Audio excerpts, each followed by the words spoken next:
मानदेश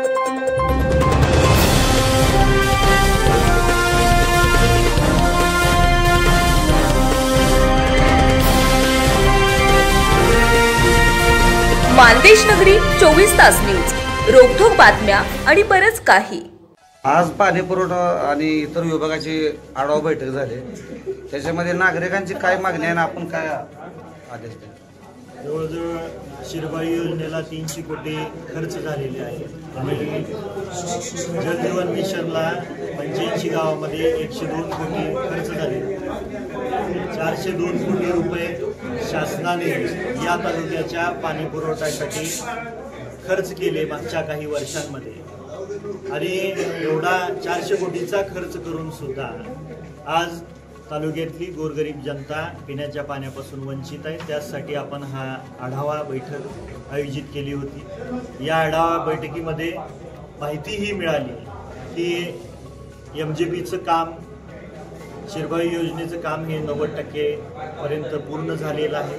ते लवकरात लवकर योजना चालू होण्याच्या मार्गावरती आहे। आपण सर्वजण, मी असेल, जिल्हाधिकारी, कलेक्टर साहेब असतील किंवा संबंधित पाटील साहेब, इंजिनियर आहेत, आम्ही सर्वजण प्रयत्न करतोय आणि उरलेल्या जल जीवन मिशनच्या 85 गावातल्या त्या कामांमध्ये सदरचं काम बऱ्याचशा गावांमध्ये निकृष्ट झालेलं आहे। काही गावांमध्ये 90% पर्यंत त्या योजनेचे पैसे उचललेले आहेत, बिलं पास झालेली आहेत, पण कामं ही झालेली नाही।